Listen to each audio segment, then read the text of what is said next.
So what is good guys, we are back again for another vlog dito na sa ating munting channel.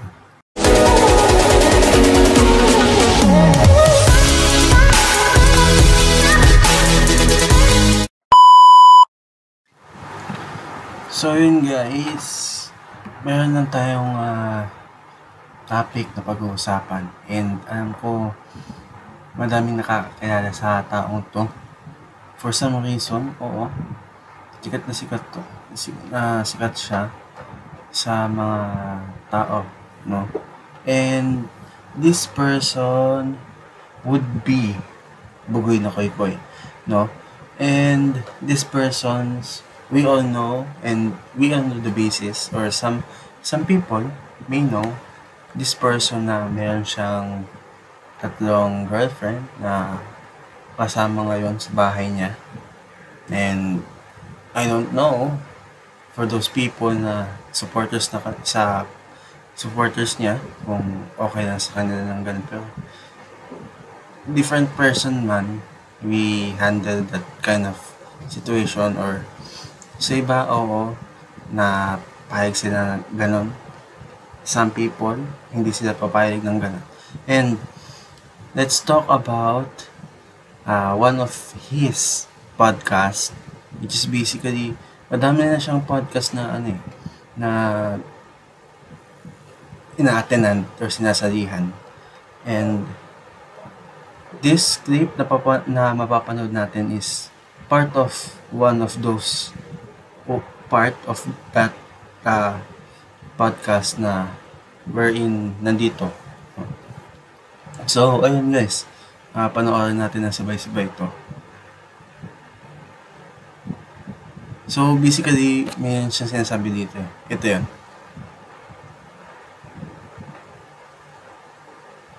Ilagay natin sa ganitong sitwasyon minsan kasi, sa totoo lang yung mga lalaki, kaya sila bumibebang ng ibang babae for status purposes. So ayun kasi guys, isa sa mga pinipinpoint dito ni Bugoy na Koykoy na ang mga asawa natin or girlfriend natin dapat suportahan tayong mga lalaki na bengbang yung mga, alam nyo yun, yung mga hot chicas, ganyan, so on so forth. Pero sige, tupusin natin to guys. Ngayon, kunyari ikaw yung wife niya, hayaan mo nang tumaas yung status niya. Kasi pag nabembang namin yung, kunyari gusto ng ibang mga lalaki, yung status talaga namin tumataas sa mundo naming mga lalaki. So kung yun makakatulong sa amin yun, na makikinabang di naman kayo bandang huli, hayaan nyo lang siya mag-cheat in peace. Ilagay natin sa ganito. So, ayun guys, he is just promoting na peacefully i-normalize ang pag-cheat sa isang relationship. It takes a lot of guts para lang masabi na parang i-normalize, kumbaga, ang cheating sa isang relationship. Parang, bakit mo gagawin para mag-cheat pa sa asawa mo or sa girlfriend mo? Why would you do so to cheat on your wife, on your girlfriend? Right? Di naman din kasi maganda pakinggan na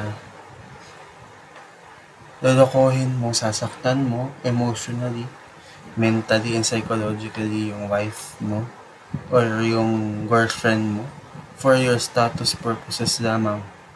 Hindi naman din na kinakailangan na alam niyo yun, yung status purposes na yan.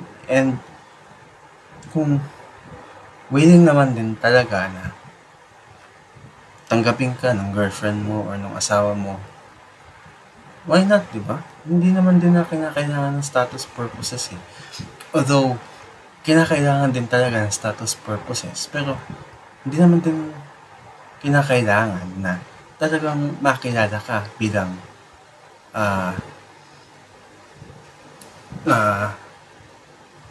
F-boy, di ba? Di mo kinakailangan din talaga na mabansagan na F-boy. Pero ewan ko sa ibang tao, hindi ko din alam kung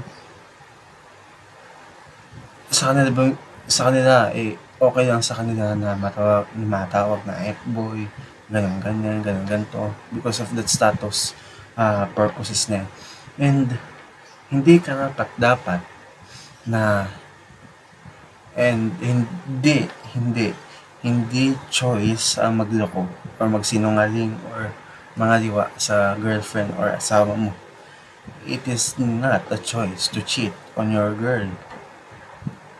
For me para lang sa akin guys, hindi talaga choice. Hindi choice ang pangangaliwa, ang pagluloko, ang pambababae, or so on so forth sa tao na nagmamahal sa'yo. Kung mahal mo talaga ang isang tao, hindi mo naman din dapat kailangan pa magloko eh.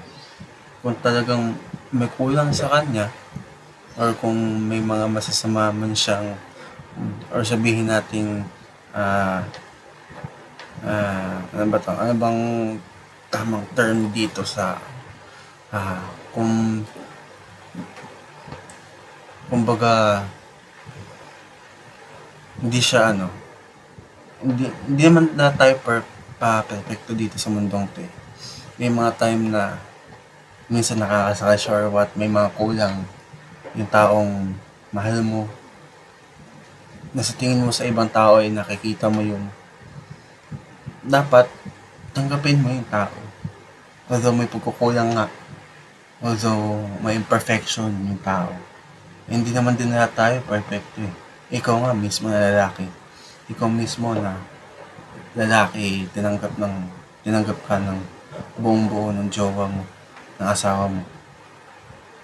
Ganun din siya, na hindi siya perfecto. May mga imperfections siya, may insecurities yung tao, and alam mo yun, kailangan tanggapin mo. And it must important na tanggapin mo, kasi naman din talaga eh, you must sacrifice on having a relationship, lalo na kung ang relationship mo ay LDR, long distance. Kailangan madaming pasensya, madaming unawa ang ibigay mo doon sa partner mo. And hindi naman din na maiwasan yun eh, yung kumbaga kailangan mong tiisin, unawain yung tao, lalo na he or she is having a bad time, a rough day.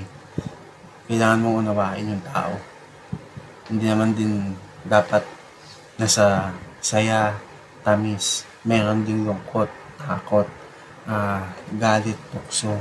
Lahat nandyan na, kasi may emotion tayo guys. Yung tao may emotion yan, no? Hindi lang puro saya, tawa, sweetness ang meron sa isang tao. Meron din dapat may lungkot, may takot, ayan, may insecurities, balance lang dapat. Kaya dapat you have that mind na you always see the better picture, no? So yun lang guys. Sa inyo ba, kailangan ba i-normalize na lang ba ang pag-cheat?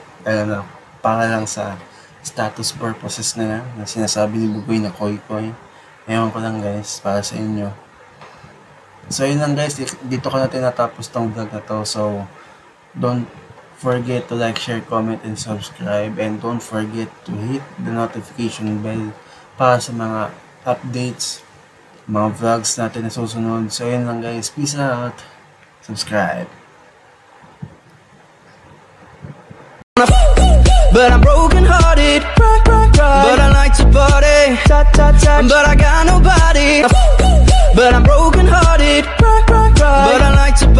but I got nobody.